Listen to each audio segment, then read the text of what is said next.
Hello, this is, oh, there we go. We started. ngHouston. This is our ng-conf, ngRecap episode. And we're here at North American University. And we have special guest stars, Joe Eames and Aaron Frost, and all of us. And we're going to share with you some really cool stuff that we learned at ng-conf and some fun that we had. It was pretty cool. So we're going to put Sam on first so she can get her misery over with and do her presentation. And then we have and Alex. And then I'll go last if we have time. Okay, so Sam, you ready? Sam? You're supposed to like this. Yeah, there you go. All right. Hold on.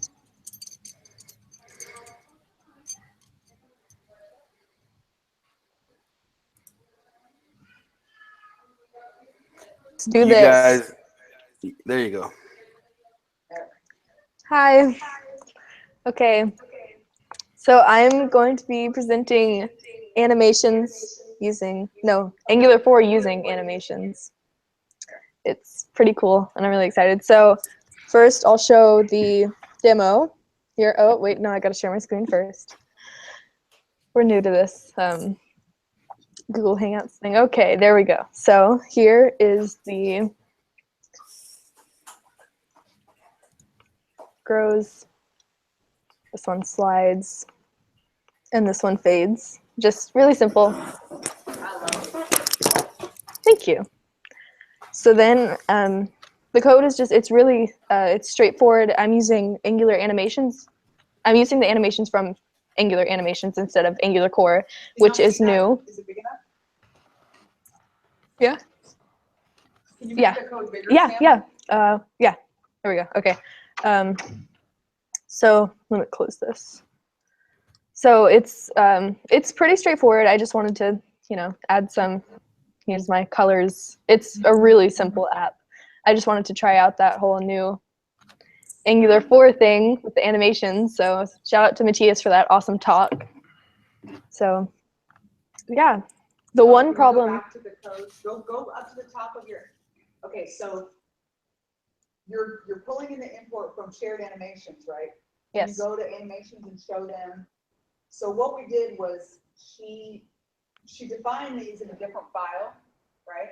So this is what you would have to pull in from Angular animations. So if you want to use Angular animations, if you want to use Angular, you would do the npm install Angular animations, and then you would pull in whichever ones you wanted. Or no, you pull in all of these.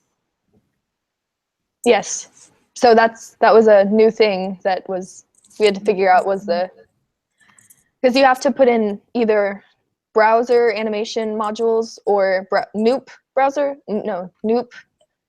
animation module. So that was the new thing that was pretty not confusing, but it was, you gotta get that in there somewhere in your program. You have to import that. Samantha happened to find one of the only breaking changes in version 4, because there were hardly any breaking changes in version 4. So the tutorial that she was looking at was on Pluralsight was version 2, and so she went through everything with version 2 and then broke it and had to figure out. And because I downloaded Angular 4 in the middle of making this app, and then I got the latest version of Angular, and then had to go back and figure out why my Angular 2 animations app was broken. Do you remember what the problem was? Go to your yeah. Go to your app.module. Yeah. So this is what this import browser animations module is what she needed. That was slightly different. So we had to bring that in and then bring this in. And then if you go to back to animation.ts, originally that would have been in Angular core. Yes. And then we had to pull in Angular animations and then so instead of Angular core, it was Angular animations. They just basically moved the animations out of core.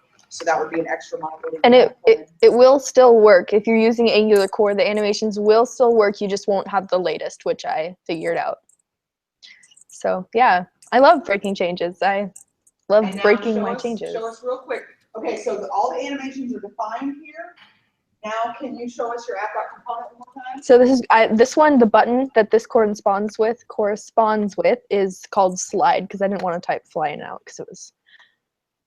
So this is the grow, this is the slide, and this is the fade. Okay, now go back to your component.ts. Not animation, yeah. Okay, so you import this, which is defined over in her other file, and then it's on. Have y'all seen this before? The component, the animation is defined as an array on the component. So that's new in Angular 2. Well, it's new, yeah. But I love it because it's really clean and it's nice and it's easy. And then basically what we do is we define a state, and I use in and out. So I was doing an Ionic app, right? And what I did was the client wanted the pages to slide in, right? So every time you load a new page, when you're doing nav pop and nav push on your Ionic pages, the client wants it to slide in and out. And so what I did was I did the slide in and out, and all I did was do this dot state equals out, right? And then when you load that page, this dot state equals. It's just it would be a Boolean, but I made it a string. Joe, Aaron, can you guys hear her? Can they hear? Can Yeah. Joe and Okay. Aaron hear? Yeah. Yep. Okay. So now if you just look real quick at, so the state is going to be small or large, right? And on mine, when I did my app, the state was in or out. So Sam, can you jump back over? No, I used that right here. I used small and large for the grow because that was getting small and large. But then the other ones I did in and out and visible and invisible. So you've got visible, invisible, For fade, in and out, for fly, and small and large. for grow. So then go to animations again. Okay. We can see all her text. I'm messages sorry. coming in, I'm guys. so sorry. I hope nobody says anything. I'm really sorry. Okay, so you're visible and invisible here, you're in and out here, and you're small and large here. Exactly. This, like what's inside here, actually, I think is pretty much the same as it used to be. It's just how we're pulling it into the component that's different, right? Because it was the same in AngularJS as far as your state and your transition, I think. But I just love this because you can define it in one place for the whole application, and then you just use that. Man. It's pretty easy. And then, real quick, Sam, can you just show us the HTML? Yeah. That was it's really simple. It's just a button. It has the It's very simple.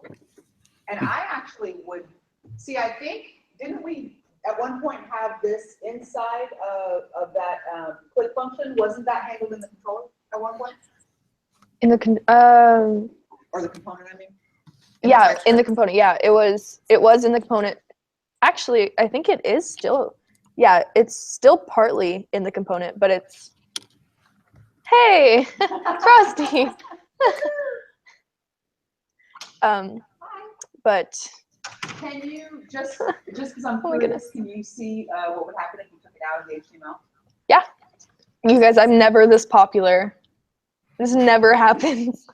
So leave the fade. I don't know. Just take what's inside of this What? parentheses. Take that out. Okay. I don't get text messages. Now save it and let's just see real quick. Probably gonna be broken. Which one did I change? I think I changed the fade. Okay, so it's still in the component, so it still works. It's still there. It's right here. So it does still work. So you actually, go back to HTML. You actually don't need any of that in there. Yeah, I mean, it's you're not right. broken if you have it in there, but you don't need it in there. Thanks. That's so sweet. Every time he tweets at you, it's gonna pop up on your screen. Are you doing this on purpose, Frosty? Of course I'm doing it on purpose. Oh yes, no, I don't need that, but I did have it. I think I did this. Now you broke it. Oh, Good job, Sam. I did. You have to have the parentheses. Yeah, no, because I don't have parentheses here, and it works. Oh, really? Do it again. Oh, did I just take those out? I can't talk. I don't. Okay, well. What happens when you make a bet with your mother? So I had this. I typed this first before I added it to the component, and I just didn't take it out of the HTML. So, you know, rookie mistakes. Okay, so that's it. So now you Yep. just put it back. Well, You made it look more now it's complicated. symmetrical. You're supposed to do a demo and make it look super easy. It is super easy. I promise. The Angular 4 or the Angular 4. The Angular team has made this app. I actually tweeted about that. They made it so simple, and I appreciate it so much because it was so easy and simple, and it took like 5 minutes to make. Actually, didn't. Way easier than finding Matthias's Twitter handle. Don't even. What did I? What? Huh? You just muted yourself. No, I didn't. So y'all have any questions for Samantha? I do.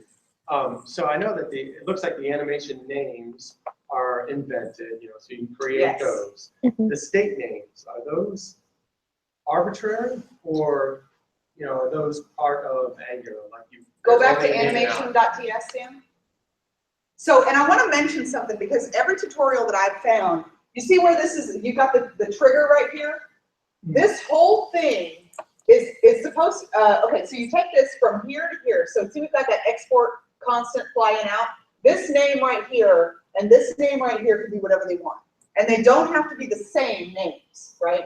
But when I watch a tutorial, this whole section right here is actually in app.component. So Sam, jump back over to your component definition. So basically, scroll up.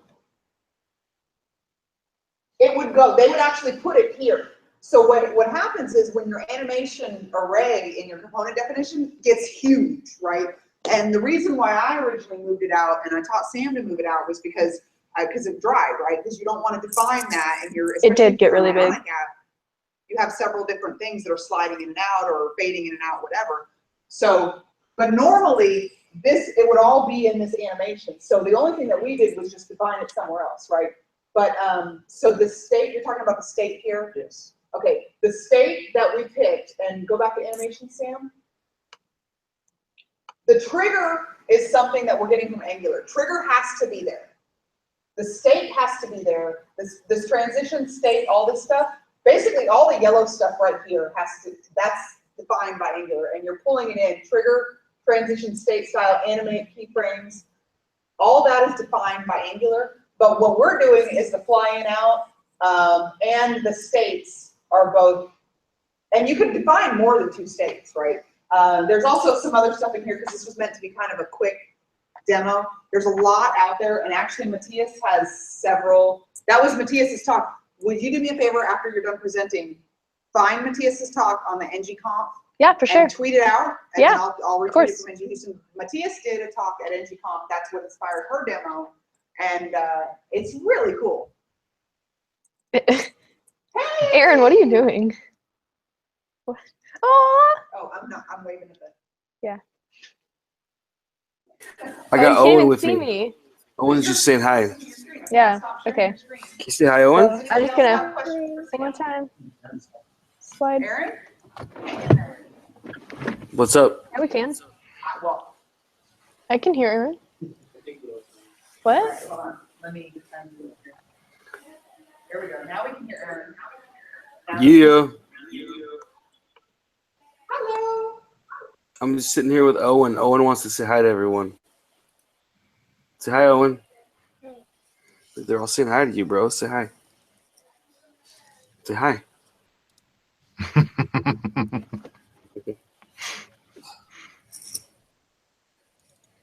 me a kiss. Okay, go have fun. Corre. Vamos.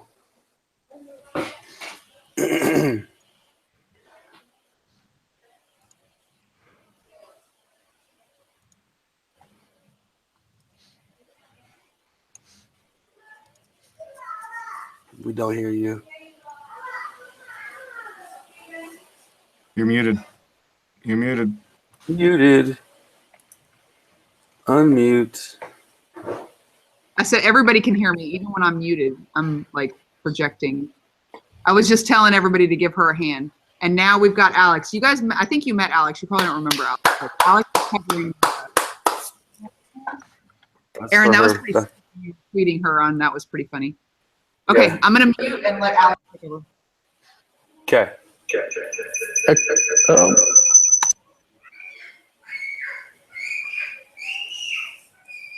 Hitting.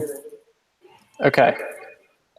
So this talk is inspired by the webpack talk that Sean Larkin gave. And it was an amazing Webpack talk on plugins and how plugins work in the Webpack ecosystem. So actually, before I start here, I want to show you one of the things that Sean showed. So Sean did an amazing job of distilling Webpack into this visual representation. I'm going to do it in like 5 words. I'm going to teach you Webpack plugins in like 5 words. So let me go back over to here. So plugins are really simple. Webpack is plugins. I was a philosophy major, so this next screen is absolutely true. Webpack is simple. A is simple, B is simple, therefore B. Okay, so what is a plugin? What does it do? So a Webpack is or a plugin is just a thing. That's all it is. It's a thing. Well, it's a thing that does stuff. What kind of stuff? Doesn't matter. You can make it do anything you want. So far, a plugin is a thing that does stuff. The next important part is when it does the stuff. It does the stuff when something happens. What that something is can vary. So Webpack is just plugins. So it's just a series of things that do stuff when something happens. I can't argue with the presentation so far. That was pretty awesome. So far I've gotten approval from Frosty. I don't know if It's so far infallible. so far this is just like big T true. Like this is you can't disprove it at this point. So you probably do want a little more than just Webpack is plugins, which are things that do stuff when something happens. So let me give you an example of a thing that could happen. So one of the important things about Webpack is it's not just a thing, but it's things. So you can have more than one. And when you take these things that do stuff when something happens and you chain these things together and you take the stuff that they did and you feed them into other things, you can then build on that. So all it is a series of things that allow you to chain their functionality together in an order. And that order is based on when this something happens. So instead of calling this something, it may seem a little simpler to just call this an event. So in Webpack, events happen, which events are something. And then you feed that event is listened to by the things, which are the plugins. And then they do some stuff. So you can either listen to a something that's predefined, or you can even make up your own somethings. So it's a series of events that then fire plugins that then do stuff. So it's probably helpful to talk a little more about what this stuff is. And the stuff that they do at the end outputs a module that your browser can use to consume the code you created. So there are actually other things. I don't have a slide for other things. I guess that's one more word. So you take other things, your files, and you feed them into Webpack, and that Webpack fires something. So it starts that compile process. And the thing that starts off that compile process is the compiler. That compiler does some stuff. It generates the compilation and then hands it down the line to the next thing that is going to do some more stuff. And then something else is going to happen. And the cycle is going to repeat. So I think one of the things that I've seen and gone through as I've seen Webpack around, Webpack gets a bad rap for being really complicated because the configs can get really huge because our build processes tend to get really complicated in production. But it really is simple. Like, it's just a series of things that are listening for events that then interact with your code. So they interact with that code, and then they're going to output that module at the end. So if the module at the end, you want it to do something different, all you have to do is find the right something to listen for, write a thing that listens for that something, and then do the stuff that you need to do to modify that output. So it really is just a chain of events that are listened to by plugins. And one of the beautiful things about how Sean explains it is almost everything in Webpack is a plugin. So their compiler is a plugin. The tool that's used to resolve dependencies is a plugin. And the great thing about things is if things get complicated and change, you can pull out one thing, and then as long as it's listening to the same something, you can plug in a new thing to replace the stuff that it does. So if Webpack needs to change its compiler for some strange reason, as long as they listen to the something, they can write a new thing that goes at the beginning of that cycle, does some stuff, and then feeds that into the next thing. So if that architecture makes sense, you've probably been listening to me slightly too long. So my one recommendation is, so Webpack really is plugins, and it really is simple. It's just things that do stuff when something happens. I can't distill a full 2 hours into the time we've got. If you want to actually learn how to build a thing that listens to something and then does stuff, what you need to do is you need to go watch Sean's Webpack talk, because it's absolutely amazing how he distills down the core concepts of Webpack. And you're not necessarily going to understand, like, one of the things that I really liked about the talk is he didn't dive into the complexities of the config. Because if you understand the architecture, that it's just things that listen for something that then do stuff, the config is just feeding into that cycle. So it's helping you define, I don't know, the stuff that you want to do. Or maybe the something that you want to listen for.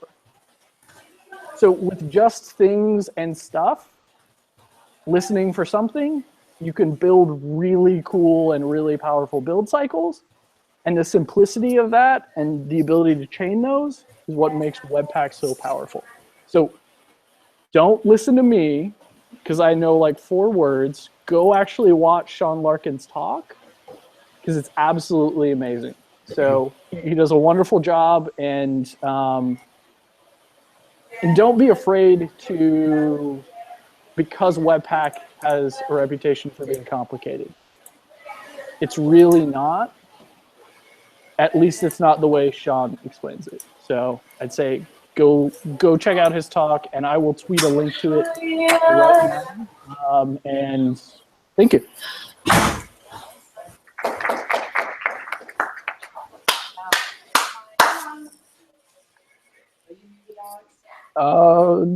I'm not muted yet. Hold on. Let me mute. I unmuted, and then I took out my headphones. Okay, can you guys hear me? Yeah, I can hear you. Okay, so if you guys don't mind, I just want to add something to that, because I was pretty excited about that Sean Larkin Webpack talk too, and then we're gonna hear from Keith.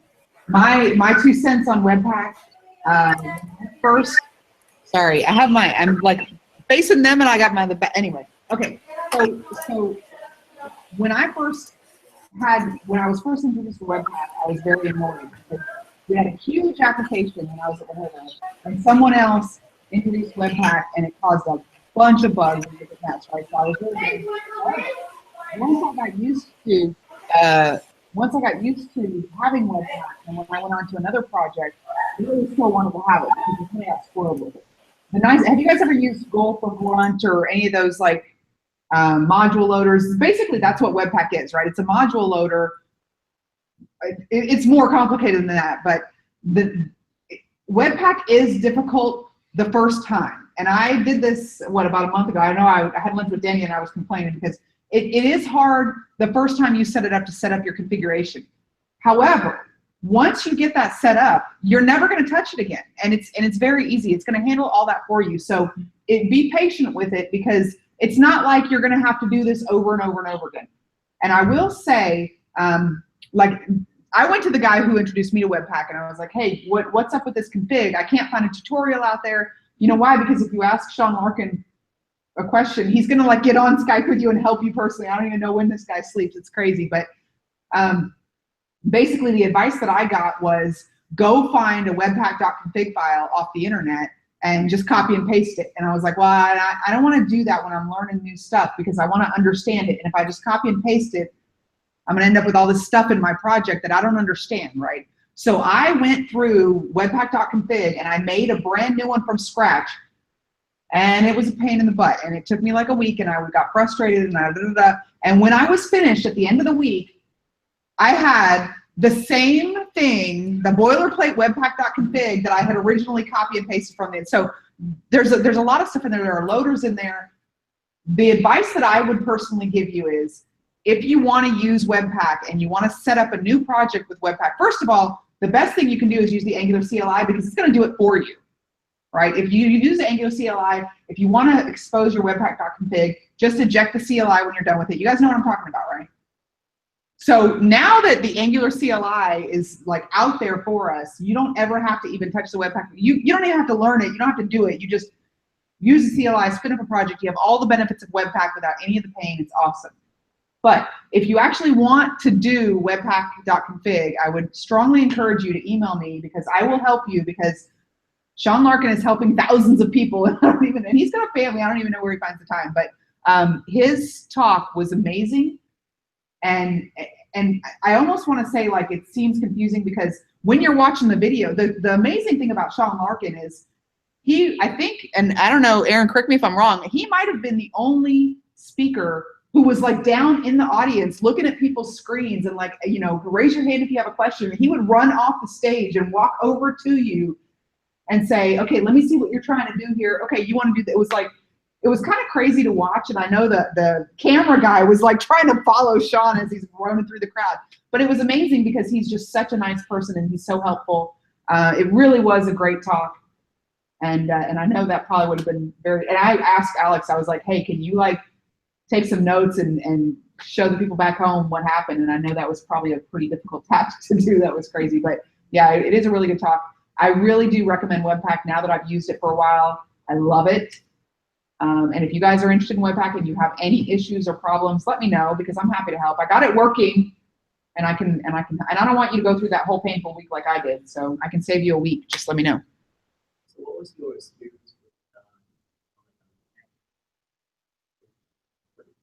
with way to figure out the common jump? It was hard for me because there's not a lot out there. When I was Googling, I mean, because of course, you know, what happens when I have a problem, I take my error message and Google it and go to Stack Overflow, right? And there wasn't really a lot out there. So it was like, the only thing that I found really was to tweet Sean Larkin and say, how do I do this? And so there's a little bit of a vacuum in the stratosphere when it comes to documentation for Webpack. And I think that's something that hopefully will be addressed and we'll have more tutorials and blog posts and stuff like that because the Webpack contributors spend so much time writing code, you know, that they don't have a lot of docs written. So I think that's something that they're working on. But yeah, I didn't find a lot. Once I got it working, and that's the cool thing, right? You make your webpack.config once, and basically if you're using Sass, you want to have a Sass loader, you want to have, you know, your different loaders, your Sass, your CSS, if you're using TypeScript, you're going to have a TypeScript loader.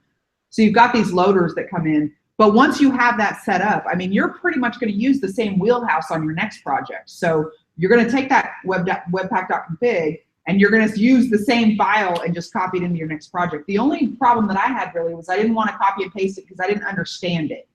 Once I learned it, like I'm never going to do that again, right? I have my webpack.config. It took me a whole week, and then I'm just going to recycle that. And I'll give it to you and walk you through it and explain it to you if you want. Or like I said, you can just use the Angular CLI, and that's easy too. I'm sorry, y'all are looking at the back of my head. I kind of set myself up here in a weird way. Okay, are you ready, Keith? And what are you talking about? A few different things. All right. Yeah, I'm gonna do kind of like Hey, if he talks about things or stuff, I'm hanging up. Listen, if he does not talk about things or stuff, I'm hanging up. One of us is leaving. Aaron and Joe are mutually exclusive, by the way. That's how we go. That's how we go. You get one of these. Okay, I'm gonna mute. We're yin and yang. Okay. Oh.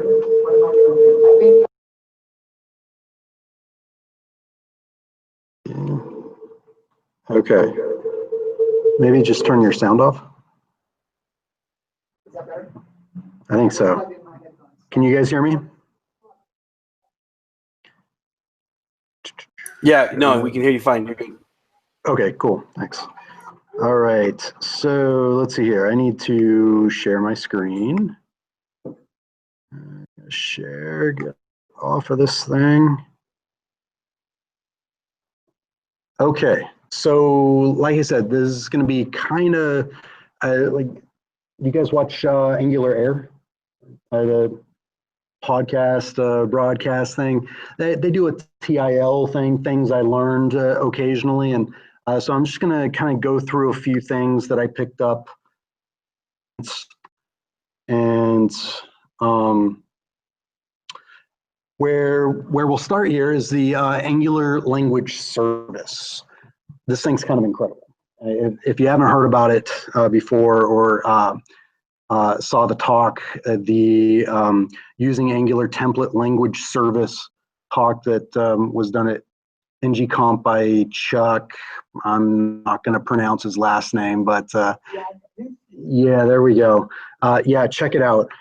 So I will. In a nutshell, it's basically an extension to your code editor. Allows you to add in auto completion and some validation and go-to definition, all the things that you would normally get just in the TypeScript in areas of your application. You can get that in your templates as well. So as you're exposing properties or functions there, it'll help you out. So let's do just a quick little demo to show what that's like.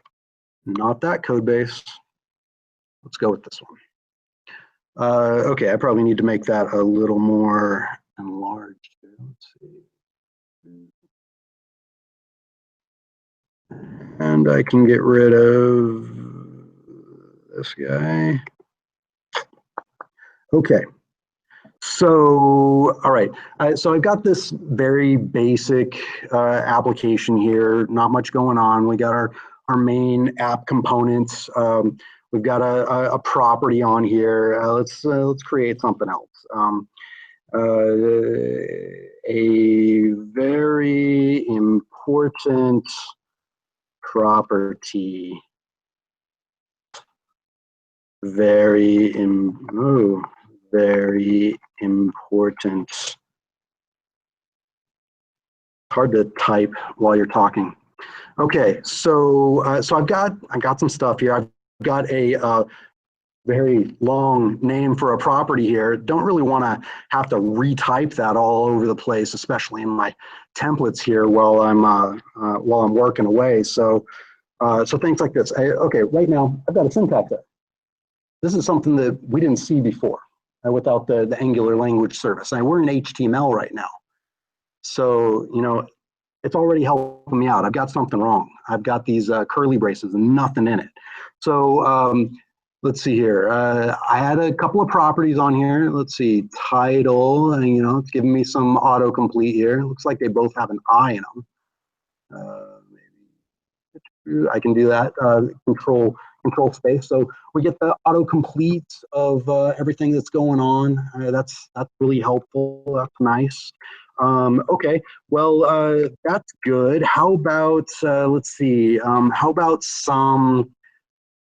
What other elements? What other components I have in my system here? So let's see here. I've got this core module that I have imported into my main module here, and it's got some stuff going on in there. Actually, I'm getting a little ahead of myself. Before I do that, Angular material. So I have installed material application, and I've got some stuff that I'm going to use. So I think instead of having this simple H1 tag here at the top of my application, I instead want to use an MD toolbar. MD, well, this is supposed to work, supposed to give me something here. I imported it into my module.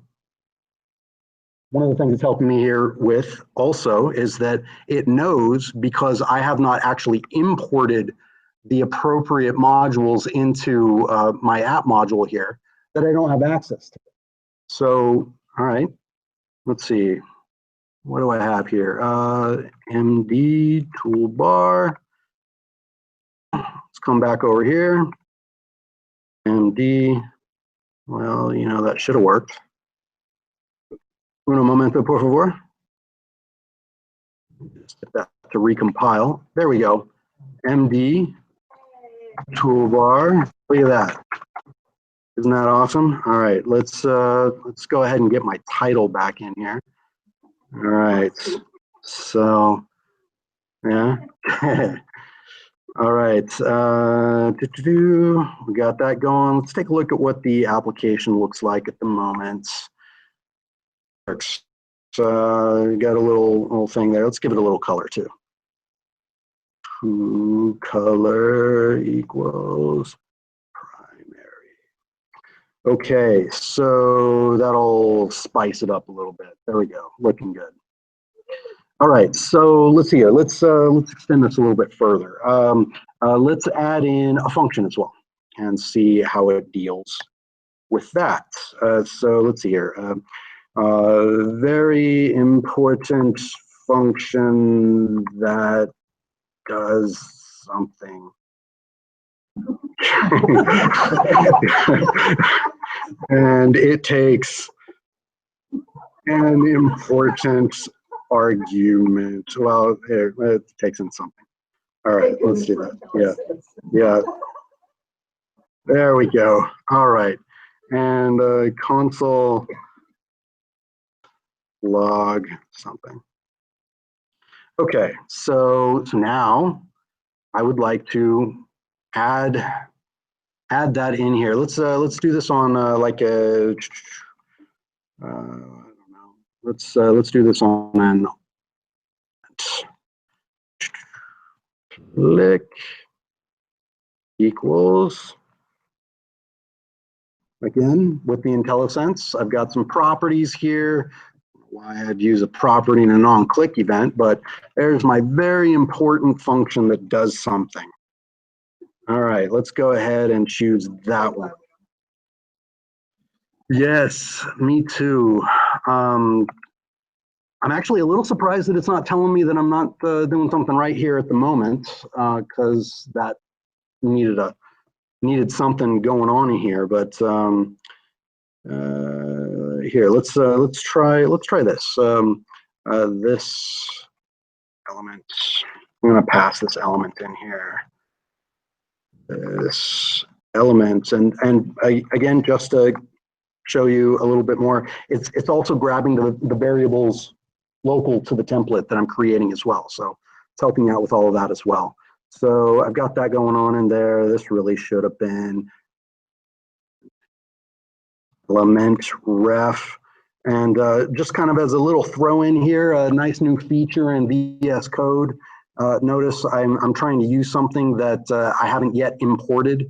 It's letting me know that I haven't imported it yet. And we've got this nice little icon over here. If I click on that, it's going to ask me, it's probably hard for you guys to see, but it knows that there is a module that has this, and I can go ahead and import it. So I'll go ahead and click on that, and there we go.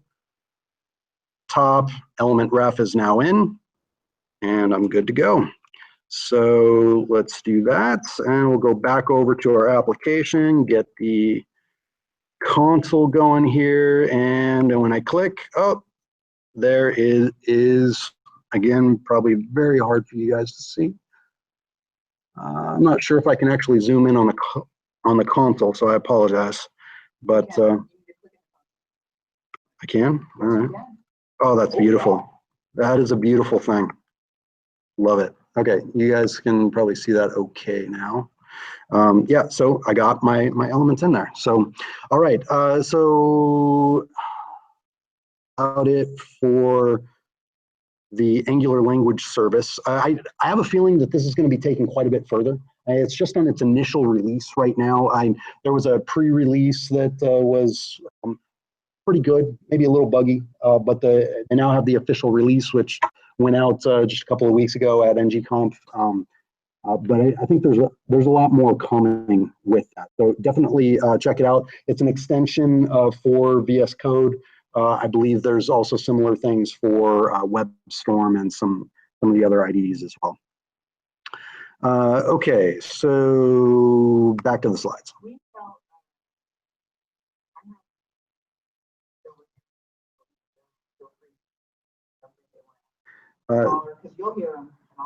Yeah, Aaron and Joe, Bonnie wanted me to tell you, if you feel like jumping in at all, feel free. I can hear you, so just let me know if you want to talk, and we'll turn the speaker on so the rest of the folks can hear you too.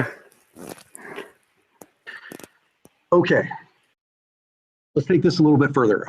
So there were another talk that I thought was really nice was thoughtful component design. This was presented by some of the Angular material team, Jeremy and Miles here. And they went through a number of different things that I thought were really good. I'm going to kind of pick out one. Whoa, I didn't put a second slide in there, so we'll just stay here. I'm going to pick out one particular feature, and what that is a thing called ng-context. So let me give you a little ng context about this. When I first got into components, maybe some of you were the same. I went gung-ho with it. I had big component trees where everything's kind of segregated up into these reusable components that I can throw in here and there, but they were pretty rigid, right? A component did what it was supposed to do. I'd feed it in some data, it would structure that data, maybe process a little bit, and display it in a particular way. Maybe I would have a component that put together tables for me, and I would use this table component everywhere that I needed a table, and I would feed it in some data, and then maybe later on I wanted these tables to have a header. I would extend this table component and put a header in there, but maybe sometimes I wanted to have a header and other times I didn't. And these things, they weren't as flexible as I'd like. And I also got really deep component trees. So in comes ng-context. ng-context is a way that you can write a component, and let's go ahead and actually create a new component here. Okay, we're going to do ng generate components in the, I'll just do it in the, oh, you know what? Actually, I'm sorry. I already have one that I can show. We're not going to do this from scratch. I'm going to show you the table wrapper component. Okay, so first of all, let me create a Not going to be anything special about it. We'll create a TR tag and a TD tag. Wow. This is when the Angular language service kind of gets in your way a little bit too, but more value than harm. Okay, first header, TD.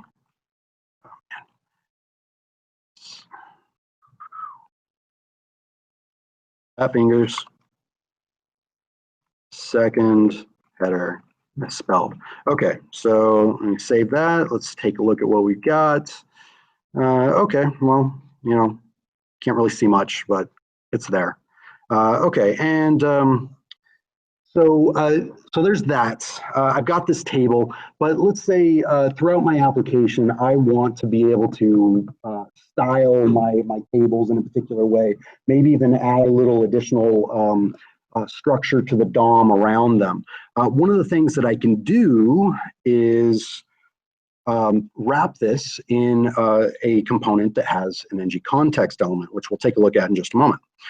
So let's see here, app, and the table wrapper is what I want to use. And all I'm going to do is take this table here and move it up inside of the table wrapper. Save that and take a look back and let's see what we got. Okay, there we go. That's looking a little better. It's still, you know, I'm sure there's a lot more that we could do, but you can see, I mean, all I did there was take that table and just put it inside of a component that I had written. So let's take a look at how that's happening. Over here, the table wrapper component. Let me get rid of this guy. Nothing special here, but if we take a look at the template for this, extra stuff going on. I've got a class that I'm giving to this div element, and then I've got this ng-context tag here. ng-context is a placeholder for where whatever the content is inside of your custom element, your component, that's a placeholder for where that content's going to go. Okay, now something that's just basic like this, just ng-context, an element there, that's where it's just going to dump everything that it hasn't been able to find another home. But you can also use things called selectors. So like here, I've got another ng-context here, and it has a selector looking for H1. So inside of the content for this custom element, this component, if there are any H1 tags, it's going to grab all of those and it's going to put them there.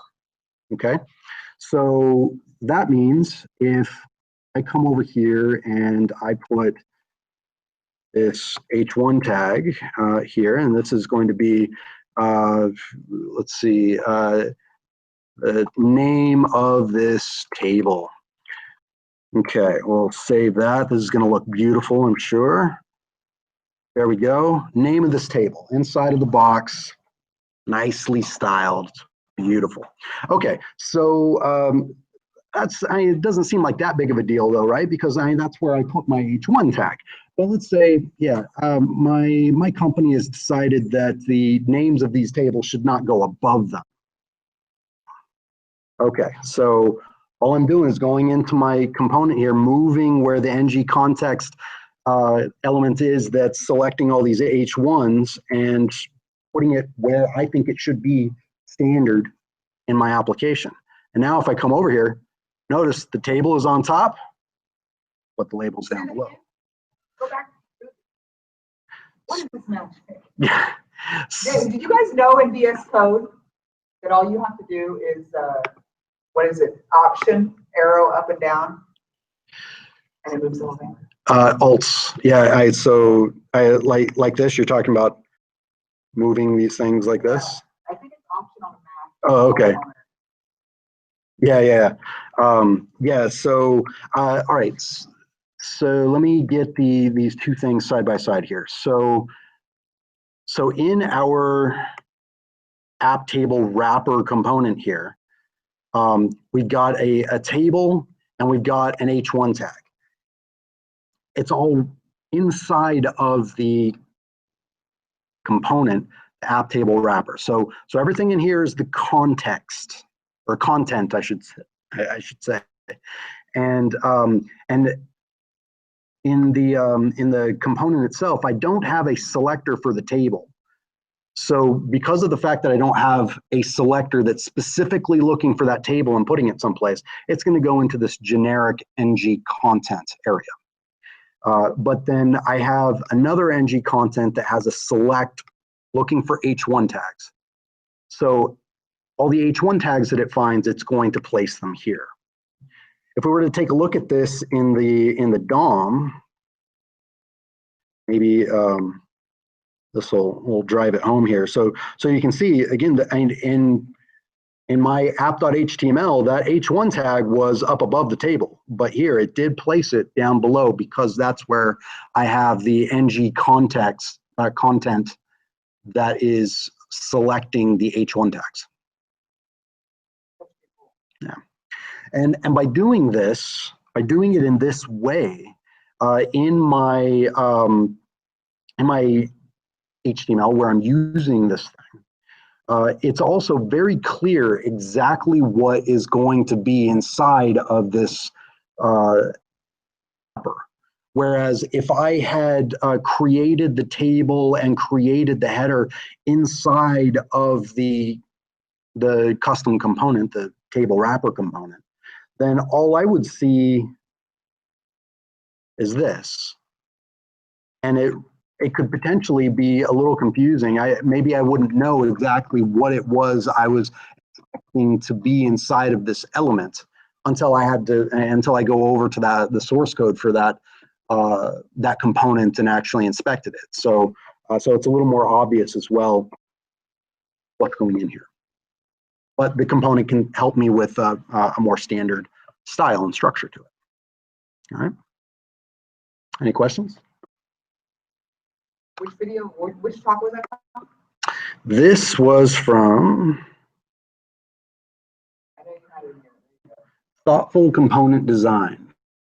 It was very good. And some of what I just talked about as well, a little bit later on, I'm going to have kind of an honorable mentions area as well. I'll mention the component tranquility talk by Schwarty as well. Some of my thinking about this comes from that as well, and he talks about not getting too crazy with your component trees. You don't always have to create a new custom component for everything. Sometimes you can put your content right there in something that already exists. All right, Docker. So there was a workshop really by Dan Wallin about using Docker in Angular development. I'm not going to get too deep into this. This was a pretty high level talk, but he will get a bit deeper into the weeds than I'm going to here. But I just want to demonstrate real quick how easy it really is to Dockerize your Angular applications. So let me close some stuff out here. Close all. Okay, so pretty simple app, right? I'm gonna actually go ahead and kill the app for the moment here. Not that one. There we go. Let's kill that. Okay, so that means this is no longer running. Okay, so I added a few very simple files. This is actually slightly overkill, and that I'm using a Docker Compose when I'm really only going to have one component here. But I probably should start with, does everyone know what Docker is? No? Okay. So are you familiar with virtual machines? Okay. Vagrant? Okay. So Docker is kind of the new world Vagrant in a way, but very different. With something like Vagrant or virtual machines, you're spinning up an entire virtual machine with an entire operating system running on your machine. And if you needed to have multiple environments up, you can eat up your resources pretty quick because these things can be massive.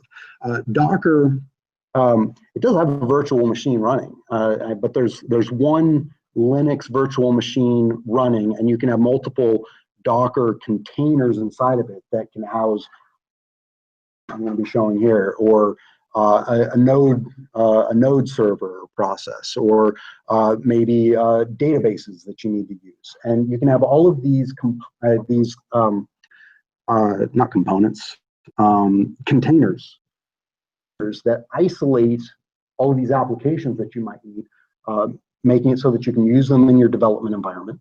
And then ultimately, when you deploy this to production, it'll look and feel and act exactly the same as it did in your dev environment. So you can be much more confident that what you developed in and your environment match your production environment.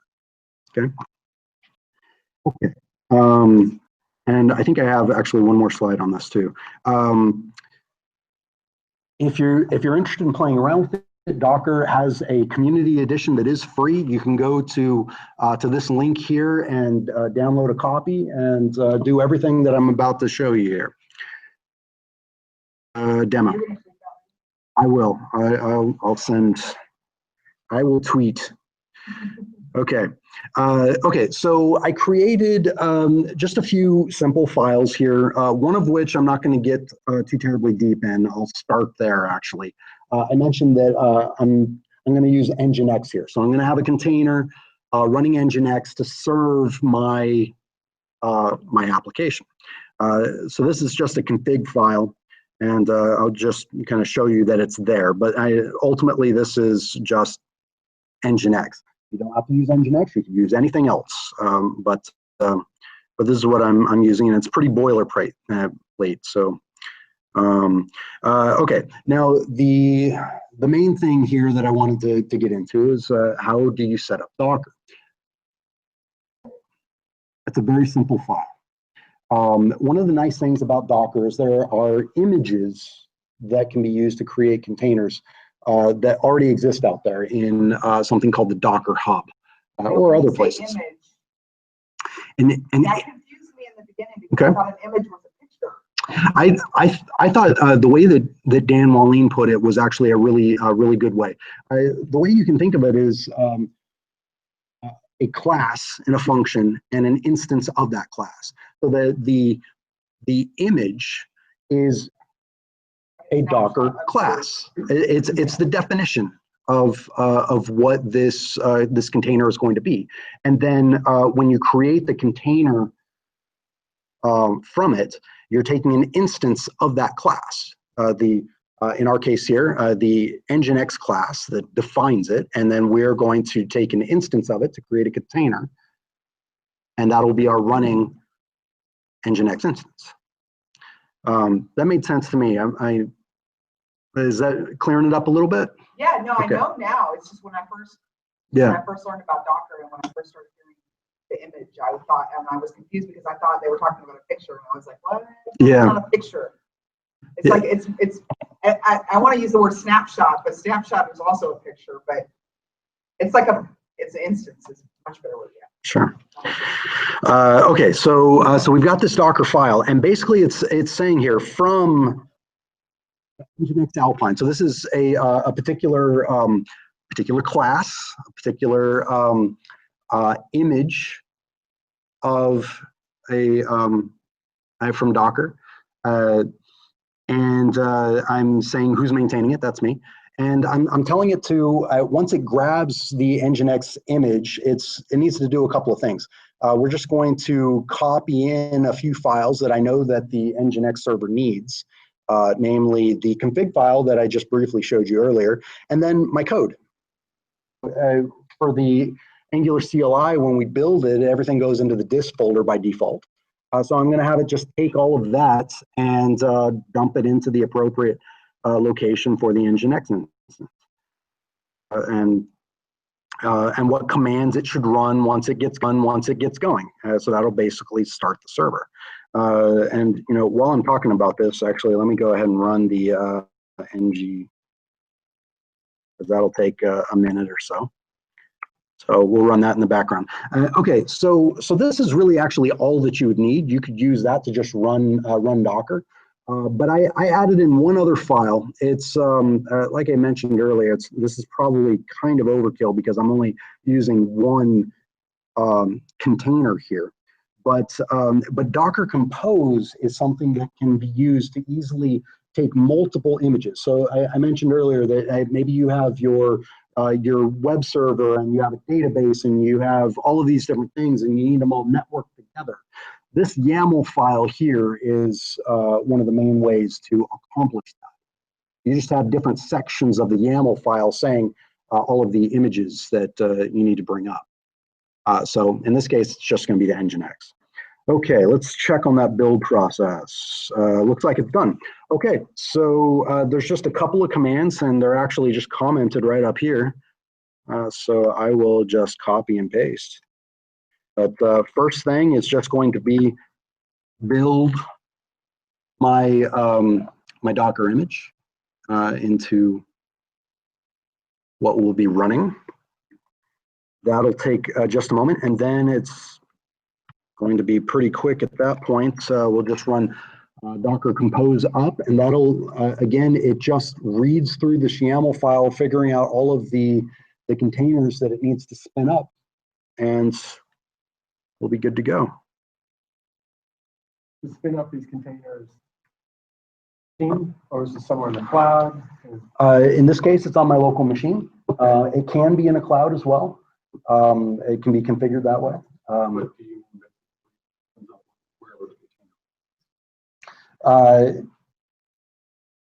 So I think you're getting just maybe a little bit further than my knowledge goes here, but I believe that the way that you have this configured, you can tell it where it's actually going to be running. But you know what, I'm not sure. Bonnie? Well, actually, I would say, because what we talked about at ngConf was what we wanted to do tonight. Am I echoing? Okay. What we wanted to do tonight was basically just give you guys, like, you know how you go to the movies and you see a trailer and you go, oh, I want to see that. So there's so much at ngConf, right, that your brain just gets completely overloaded. And what we wanted to do was just bring you guys back a couple snippets so you could say, hey, this is really cool. You might not have heard of it before. So we don't really have time. I mean, if we tried to cover everything, you know, we'd be talking so fast, we'd be here all night, right?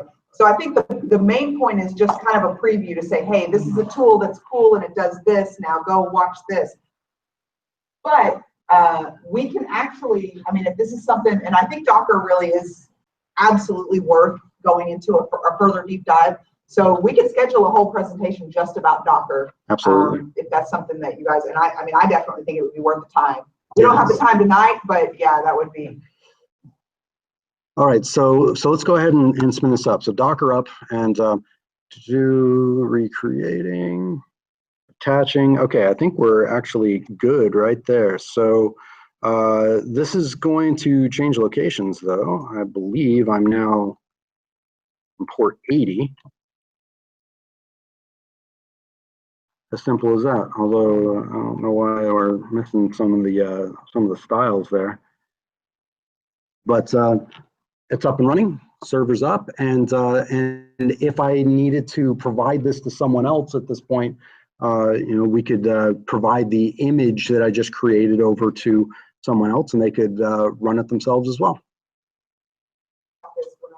Whenever you know you're doing something, especially on a distributed team, you're going to have the npm install, and you're going to have different versions of Node from one developer to another, and it kind of gets crazy. And you kind of bypass all those problems with Docker. Yeah, absolutely. Sorry, I think I'm going probably a little longer than my time allotment's supposed to be. So I'm going to get into the rest of this. Honorable mentions. Okay, so I've got a list here. I already mentioned Schwarty's embrace component tranquility earlier. That was really good. I highly recommend it. Next week. Awesome. Going to talk about components, right? Yes. Okay, so we will be very tranquil coming out of that one. Jason Aiden's packaging Angular. So I talked about authoring Angular libraries a couple of months ago, I think. Jason goes over a lot of what I talked about and a lot more as well. So highly recommend it. Yeah. I didn't catch it at ng-conf, but I watched it just a few days ago. Yeah, I liked that a lot. Yeah, it was good. Yeah, I've been trying to find him on Twitter. I can't find him. Apparently, he's not a Twitter guy. Yeah. Yuri Goldstein, his talk about Angular and GraphQL, I actually wanted to get into that today, but I think we would need a whole nother session. But Yuri is going to be here on May 4th for one of our remote sessions as well, talking GraphQL and the Apollo client, which is how we get it in. Have you guys heard of GraphQL at all? It's awesome. I use it quite a bit, and it's great. I had never heard of it, and I caught part of that talk, and I was like, wait, what? That was about all I got out of it. But I was like, yeah, I don't know exactly what. I can't tell you what it does, but I can tell you it's cool, and he's coming. And Shai Resnick has got a couple of things. ngRecap, I put starring Frosty. He's gone now, and the Angular router authentication is supposed to be, and authorization, real live demo starring Bonnie, just to show it is. Look, if we go here, you can see. So these are the two YouTube videos, and you got Frosty on the top one, so it's starring him, and you got Bonnie on the live demo, so it is starring.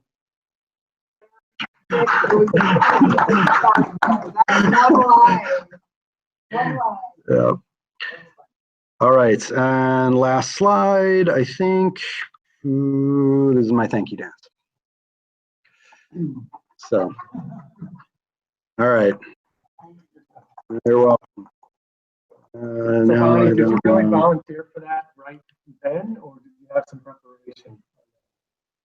I had no. Hold on. Let's switch up. Will you mute and I'll unmute? Yeah. And let me take this out. Okay, are we cool? Joe, are you still with us? Yeah. Okay. So yeah, I didn't know what to do. They just told me to go up there, and I had no idea what we're doing. And yeah, that was. What was your line, Mom? I can't exactly remember. Identification, please. There we go. Yeah. Okay, I want to show you guys something really quick, but oh, we missed a chat. Oh, it was Frosty saying goodbye. We missed it. Okay, I am going to share my screen. I'm going to show you guys something super quick. I'm not going to fry your brain. I'm going to try not to fry your brain. Okay. Well, actually, where entire screen? Yeah. Okay, that's going to be kind of strange. Bear with me here, guys. What I want to show you is not Inception here. Okay, so there were a couple of things that I thought was really cool, right? And I can't show you all of it because we don't have time and you're not going to remember so much in one night. But there were a couple of things in particular, and one of them, this is not the right thing. Well, that's okay. Let me stop sharing my screen. Oh, here we go. Stop sharing for a second. Okay. Whoa. Okay, there we go. Okay, one of the things that I thought was real, well, first of all, I'm kind of digging the whole RxJS ngRx thing, or like I think this is very cool. And if you guys have not started checking out observables and the store and all that, there's so much, and there's so much I'm not even going to go into it because there's just so much cool stuff, right? But I wanted to show you the last day keynote was talking about Clojure and Bazel, and I think that's definitely worth looking into. If you really want to be like hardcore street cred, go look at that, because I was going to show you that, and it's pretty, like, it's a little bit beyond me, and I hate to say that, but it's pretty hard. It's also pretty new, so you're not going to have a whole lot out there yet. Basically, they just kind of threw it out and said, hey, play with this for a while, It's coming down the pipeline. If you really want to be on the bleeding edge, go start playing with Clojure. But I'm not quite there yet. So the other thing that I really thought was interesting from the keynote on the last day was Rob Wormald was talking about AMP. You guys know AMP? Accelerated mobile pages. So you know about progressive web apps, right? And you know about, well, I don't know if you know about AMP, but basically accelerated mobile pages is to get those, if you're doing something for a mobile app or even a web app, right? Everybody's on their devices lately. It's all about ahead of time compilation, pre-rendering. How do we get that next page to come up immediately? And Rob actually went into, he had some pretty good slides about how long, if somebody's on a page for more than 5 seconds, they're just going to abandon it, say forget it, go do something else, right? So he had a really good talk. But I wanted to show you guys, because I actually started kind of messing with this. Oh, let me share my screen again here. I wanted to show this to you guys because I decided I'm going to show you just a little quick demo of an AMP. And then I was like, oh, well, that took me like 5 minutes and it was kind of crazy, but it actually was that quick. Let me switch over to Tower.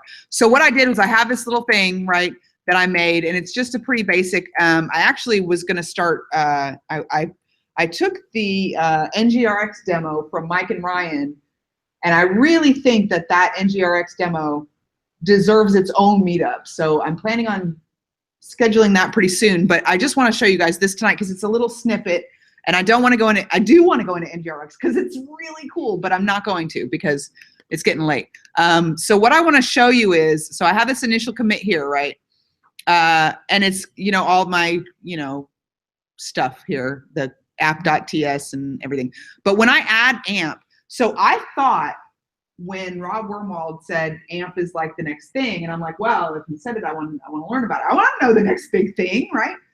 I thought it was something that I needed to learn. Like, this is a language now, or there's another, what the heck is AMP? Well, what I learned very quickly was it's not a thing that you need to learn. The only thing you need to do is add a couple of tags in your head, and that's it. And now you're AMP. So basically, it's a couple of rules that you need to follow to make Google load your pages faster. And it's almost like, I almost want to say it's almost like cheating. Basically, it allows them to like pre-lay out your, and we'll go into this more later, but the point that I want to make is you don't need to go learn this. If there's a couple of little things that I want to show you in this commit. So here's my initial commit, right? It's all kinds of stuff. But in here, in this commit, I'm adding AMP. Let me slide this over. Literally, this is all I did. I added this AMP, and I think this is actually optional. I added this AMP project script tag right here. I added a canonical link. And I added this, actually this meta name I think was already there, and yeah, because it was here, right? Meta name viewport. Can you guys see that okay? Is that big enough? So when I add this meta name viewport, the only thing I did was it had the device width, initial scale, and then I had to add minimum scale here. And then I have, so you see down here on line 17, this is required. This is a thing that I've copy and pasted in that's required for AMP. That's it. I mean, literally, when I say, like, I want it to run AMP, right? That's all I had to do. This is not like you need to go learn another language. You can start using AMP, and it's like, it took me 5 minutes to figure this out. Now, I went back, this is not more, right? The AMP project has a really good web page that will talk you through step by step. But I want to show you one more thing because I add an image here, right? And what I want to do is, you see this AMP dash image here? This is probably not the best way to show you. I know this is not the greatest demo in the world, but the point that I want to make is it's not a lot of code, right? So when I add this would be a normal image, but I make it an AMP image by adding this, and then I need to add the height and width and the layout. Now here's the thing that you have to remember. When you're using AMP, Google is going to pre-render it, which means it loads wicked fast, right? And in order to do that, you need to put, like, your images have to have, it just needs to know the dimensions, like how big is this image? And some of them, instead of putting fixed, you could put responsive, and that means the whatever image you have there is going to take the width of your device. So if you see blog posts and stuff, and it doesn't matter how you look at it on your phone, it just pops up and it's the full width. That's how they do that. So like I said, the point is I'm not doing this to show you the actual code. I'm doing this to show you it's very easy. So I add the custom element schema here because this will give me an error. So I add this and then I pull it into my module down here in the schema. I mean, this is a tiny little, that's like all of my changes. That's why I'm showing you this in Tower, because I want you to see the difference between one and the other. So in adding AMP, it's a tiny bit of code, right? It's just a couple of tags in the head.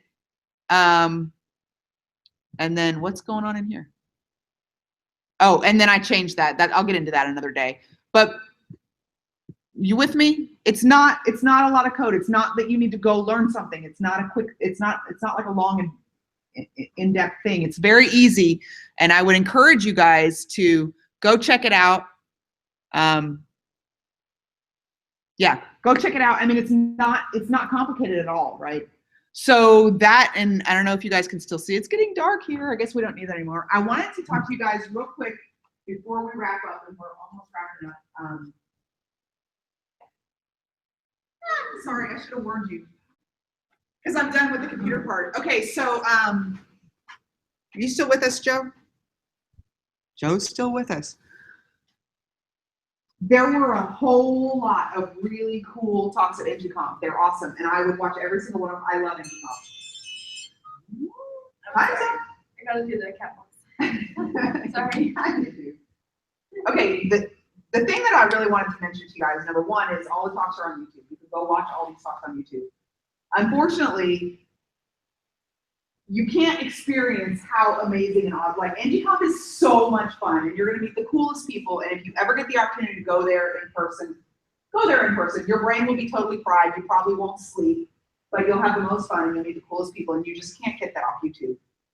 However, the talks are on YouTube, and I would really strongly recommend you go through them and watch them.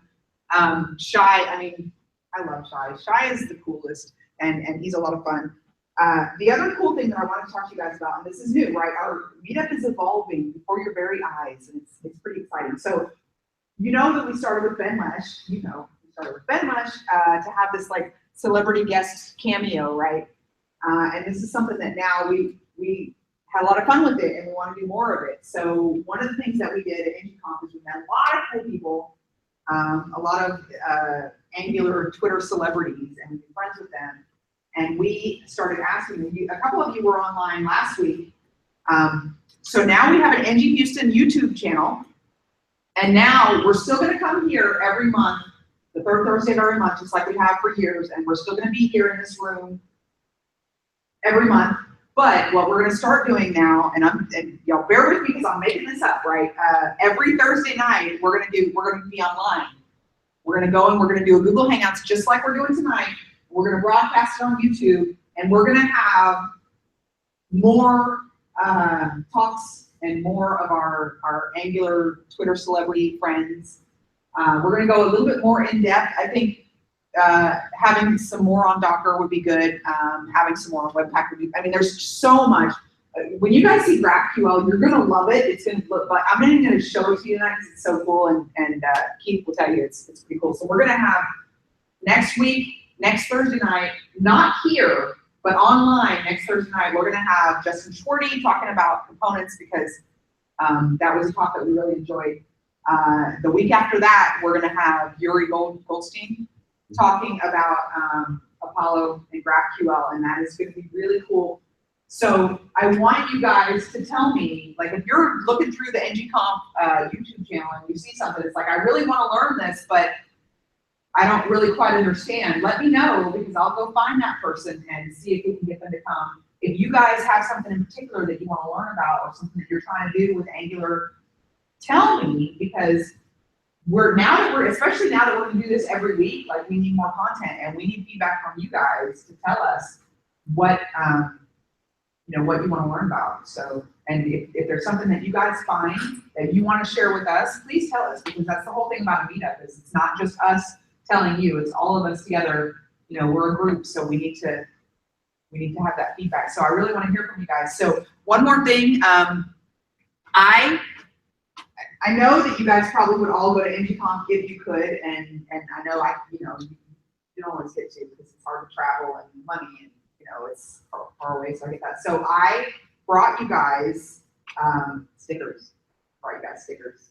So we have stickers. We have a whole bunch of stickers. And real quick, I'm gonna stop this broadcast. But Joe, will you, if you have a minute, will you talk to us for just a second about NG Cruise? Are the tickets are not quite sold out? There are a couple tickets left, a few.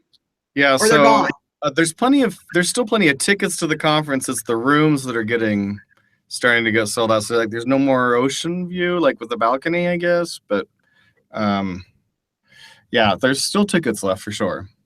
So How much? Do you know off the top of your head? I think they're $580, but you can use a discount code. A special NG discount code just for us? No. We have an ng-conf discount code. Let me just look and tell you what it is. It is ng-conf. You can use ng-conf 2017 for buy one, get one free, or you can use ng meetup for $100 off. There you go. Yeah, as long as you guys don't mind sharing a room with each other, you can like buy. But the buy one get one is to share a room, or buy one get one free is to. Rooming is totally not connected to the tickets, right? So you either decide if you want your own room, or you want to bring somebody, or if you want to be paired up with another attendee. That's all up to you. Cool. All right. And I've been seeing, I've been following you guys on Twitter, and there are some, this is the thing about ngConf, and I hate to tell the ones who weren't there, but the ones who were there know what I'm talking about. These people are the biggest goofballs, and they are so much fun. And is Brocky going to be there?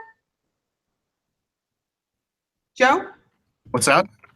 Is Brocky going to be on the Frosty? Brocky. Yes. Brocky. I don't know.